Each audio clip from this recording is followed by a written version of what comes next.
Kung merong mga guardian angels, sabi ng iba, tanong, meron bang mga guardian demons? Pag-usapan po natin yan sa devotion natin na ito.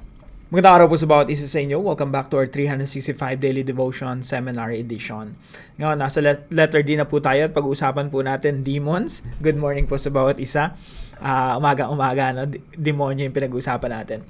Anyway, hindi po ako naniniwala sa mga guardian angels na para bang may mga nakatokang mga anghel sa bawat tao or bawat mga Kristiyano. I don't think ganun yung sistema nila, no? In the same way, hindi ako naniniwala na may mga guardian demons na merong mga tao na ginagwardyahan talaga ng mga demonyo para manatili sa kasamaan at ayaw mapasukan ng kabutihan. Pero, on the other hand, it seems that there are demons assigned to the nations. Ibig sabihin na nating mga tagapagbantay sa mga ethnic groups, mga bansa-bansa. Meaning to say, may mga demons na inassign talaga para panatilihin yung isang kultura na sumamba sa mga Diyos-Diyosan, for example.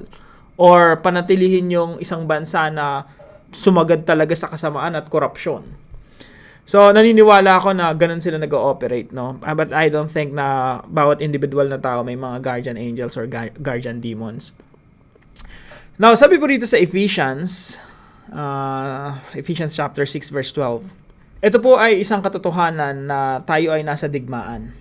Sabi ni Apostol Pablo, "For our struggle is not against flesh and blood." Meron talaga daw tayong pakikipaglaban. Pero hindi ito laban sa laman at dugo, hindi ito physical battle. Kundi laban sa mga pinuno, laban sa mga may kapangyarihan, laban sa mga kapangyarihang di nakikita, na naghahari sa sanlibutan sa kadilimang ito, laban sa hukbong spiritual ng kasamaan sa kalangitan, in the heavenly realms or in the spiritual realm. So sabi ni Apostol Pablo, meron talaga sa physical world, sa mga tao na nakikita natin, hindi yan yung real battle eh. Meron pang battle behind that, yun yung spiritual battle. Meron mga demons at work, at yung mga demons na yan, I believe, no, naka-assign talaga yan kung bakit ang tindi ng kasamaan sa isang nation or isang ethnic groups, kung bakit mga ethnic groups na nasasagad sa kasamaan at pagsamba sa mga Diyos-Diyosan, etc., etc., no? Kung hindi yan sa Diyos, asahan mo, sa diablo yan. That's how it works. So, ito po yung una nating katuruan ngayong umaga. Demons are real and active. They are real and they are active. At ano po yung layunin? Gawin nating medyo personal, no? Ano po yung layunin ng diablo sa buhay mo? Simple lang. Wasakin yung buhay mo. Wasakin yung bansa natin. Yung mga ethnic groups dito sa Pilipinas. Kaya napakalaga ng Great Commission eh. Ang Great Commission ng Panginoong Jesucristo, sabi niya sa kanyang mga alagad, na pagtagumpayan ka na si Satanas, yung diablo, now disciple the nations. Teach the nations to become my disciples. Kaya yung battle natin, hindi lang sa actual na pagdidisipulo physical, kausap mo yung tao, meron pang spiritual realm. Basically, when we disciple people, we are confronting evil. We are confronting spiritual forces of evil. Sabi nga dito sa 1 Peter chapter 5 verse 8, "Be alert and of sober mind. Your enemy, the devil, prowls around like a roaring lion looking for someone to devour." Si Satanas ay humahanap ng kanyang malalapa. Isa siyang leon na naghahanap ng lalapain. So the purpose of the devil, why there are a lot of temptations around us, is to destroy us. Wasakin talaga tayo. Mga kapatid ko, ikaw ay nasa tukso ngayon, itong devotion na ito ay para sa iyo. Para sa ating lahat. Para sa akin. Lalo na sa akin, no? Marami akong mga tukso sa buhay na kailangan, lalo na pag lumalabas ako, kaya ako kampante ko. Hindi naman masyadong kampante, pero pag nasa bahay ako, less yung mga tukso. Pero pag lumalabas, mahirap. Kaya lagi ako may kasama. Number 2, demons deceive and lead people astray. Yung demonyo, spiritual forces of darkness, ang layunin talaga niyan ay deception, kasinungalingan.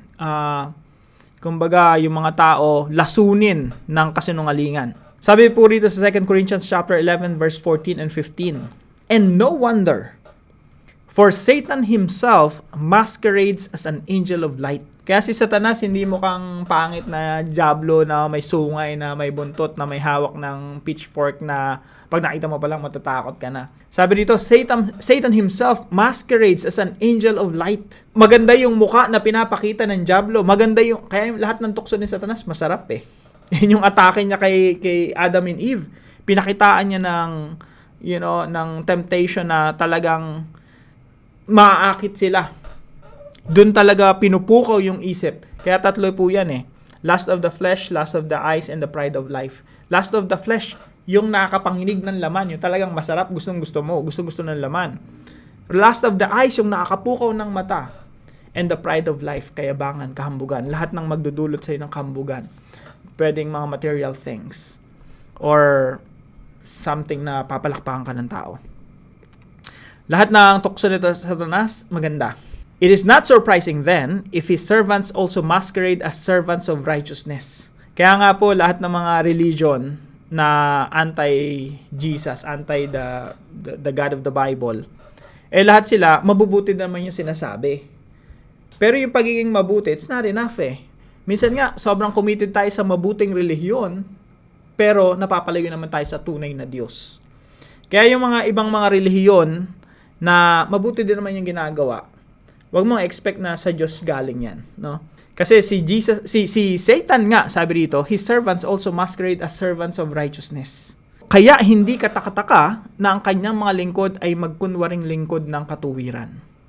So it speaks of different religions. Number 3, demons have no authority over Christians. Ito naman yung pinagpapasalamat natin sa Panginoon, no? Kasi dati tayo nasa authority ng Satanas.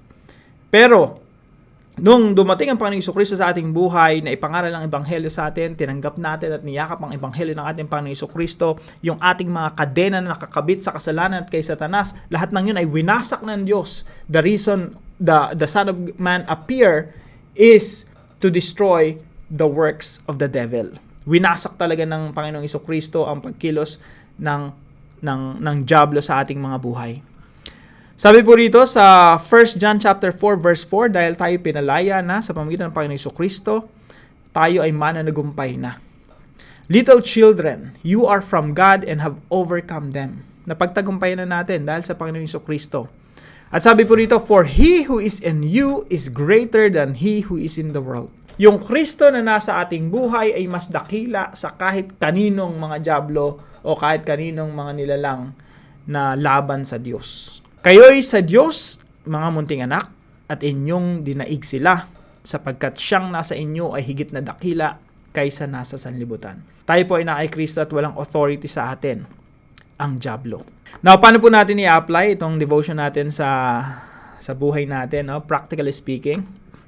Number 1 po, since si Satanas at yung diablo ay kumikilos talaga dito sa mundo, real and active, ang kailangan po nating gawin ay takasan ang mga tukso.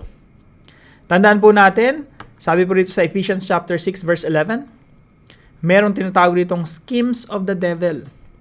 Kaya sabi dito, isuot nyo ang buong kasuotang pandigma na kaloob ng Diyos upang mapaglabanan ninyo ang mga pakana ng diablo. Schemes, devil schemes, pakana. Anong gagawin mo sa isang pakana, sa isang patibong? Siyempre, tatakas ka. Alam mo naman patibong, nakita mo na. Sa pamamagitan ng salita ng Diyos, nagliwanag na yung ating paningin at yung ating paligid, nakikita natin ng malinaw, kitang-kita natin, patibong na ng Diyos. Tatapakan mo pa ba yung patibong para mahuli ka at para wasakin ang iyong buhay? Kaya po ang sinasabi ng Biblia, we have to flee.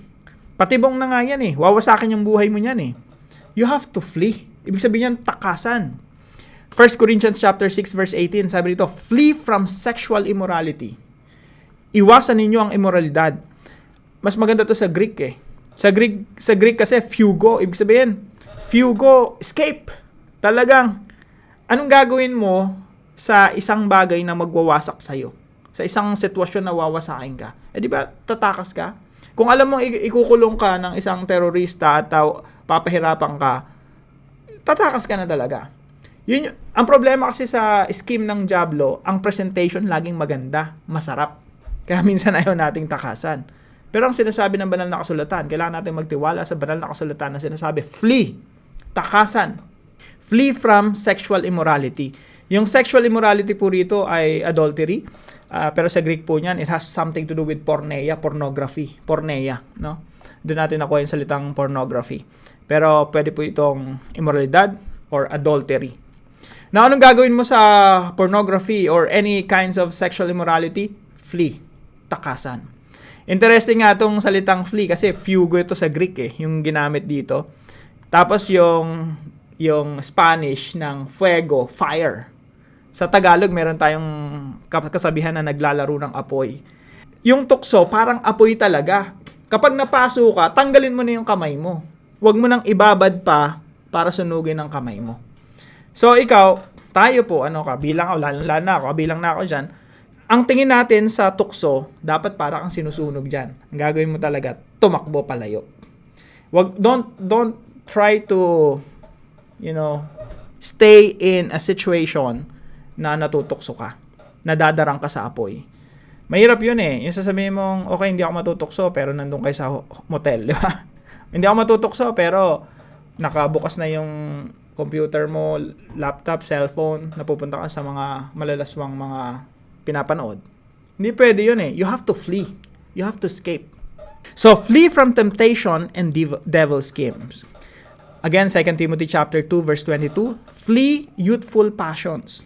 Lalo na sa mga kabataan, mga estudyanteng nanonood dito, iwasan mo ang masasamang hilig ng kabataan. Ano po iyon? It has something to do with sexual immorality, pornography, and the like. So, flee from temptation and devil schemes. Wawasakin ito ang buhay mo. Meron tayong flee strategy, ibig sabihin tumakas, pero meron tayong attack strategy. Kaya meron tayong flee and attack. May panahon na tatakas ka, may panahon na atake ka. Attack Satan's territory through the gospel. Tandaan natin, hindi tayo isinugo ng Panginoong Jesucristo dito sa mundo para lang tumakbo labang palayo kay Satanas. Meron din tayong attack strategy. Kaya ang sabi ng Panginoong Jesucristo, go disciple the nations. Yung mga nations, mga ethnic groups, mga tao, nasa ilalim ng kapangyarihan ng diablo yan. Now you attack by sharing the gospel. Anong ibig sabihin po nun? Magkakaroon po ng kaliwanagan yan pag binasa po natin yung Acts chapter 26 verse 18. Ito po yung ito yung na-encounter ni Apostol Pablo si Jesus. At sabi ng Panginoong Jesucristo kay Pablo, spread the gospel. Pakalatin mo. You preach the gospel. To open their eyes. Ito po yung purpose ng gospel. To open their eyes so that they may turn from darkness to light and from the power of Satan to God. And that they may receive forgiveness of sins and place among those who are sanctified by faith in me. So ano sinasabi ni Jesus Christ dito kay Pablo? Pablo, you attack Satan's territory. Yung mga tao na nasa ilalim ng kadiliman, you preach the gospel to them upang sila mapunta sa liwanag mula kay Satanas patungo sa Diyos. Yung gospel pala, inaatake natin yung teritoryo ni Satan. Kinukuha natin yung mga tao sa ilalim ng kadiliman at kapangyarihan ng Satanas at through the gospel and through the power of the Holy Spirit napupunta sila sa kingdom of God. And lastly po, live by the truth as a defense against Satan's lies. Ang kasinungalingan ni Satanas, laging sasabihin ni Satanas, masarap yan, gawin mo yan. Lahat ng tukso maganda. Lahat ng tukso magtataas sa'yo, papalakpakan ka ng mga tao. Tatlo lang po talaga yan. Lust of the flesh, lust of the eyes, and the pride of life. Lahat ng mga nakikita na kinaiingitan ng tao, gusto mo magkaroon ka rin. Mga nakakapangnig ng laman kasi masarap, no? Sexual immorality, pride, kayabangan, kahambugan. Yun lang po ang atake ni Satanas. Lahat po yung kasinungalingan. So ano pong depensa natin dyan? Live by the truth. Ano bang sinasabi ng banal na kasulatan? At kung ano sinasabi ng banal na kasulatan, yun yung ipinapamuhay natin. Sabi po ni Jesus Christ, Jesus said to the Jews who had believed Him, if you abide in my words, you are truly my disciples and you will know the truth and the truth will set you free. Ang katotohanan ng Panginoong Jesucristo ang magpapalaya sa atin. Now, mga kapatid, I hope itong devotion natin na ito ay makatulong sa atin ngayong araw. Lalo na kung ikaw ay dumaranas ng mga tukso. Flee and pray that the Lord will strengthen you. Now, para naman po sa ating discussion, why should Christians use the flee and attack strategy? Pag-usapan po natin yan sa ating mga discussion groups. At samahan niyo po ako sa panalangin. Heavenly Father, I acknowledge that there is a battle between good and evil. but I trust that you have already won the victory through Jesus Christ. Strengthen me to flee from the enemy's schemes, to stand firm in your truth, and to walk in the power of the Holy Spirit. When fear arises, remind me that greater is He who is in me than he who is in the world. Guard my heart, mind, and soul from deception, and help me to live a righteous life for your glory. May my life be a testimony of your victory over darkness. In Jesus' name, I pray. Amen and amen. Binabati ko po si La Paulina, Melinda, Imelda, Diding, Greg, Neddy, Remedios, Ann, Arnold, Violeta, Marvic, na nag-comment sa comment section natin kahapon. God bless po mga kapatid. Kung kayo po yung natutunan sa devotion natin na ito, ipalam nyo lang po sa comment section right below this video. And please share this devotion to your family and friends. God bless you po. See you po tomorrow 5 a.m. dito sa ating Daily Devotions.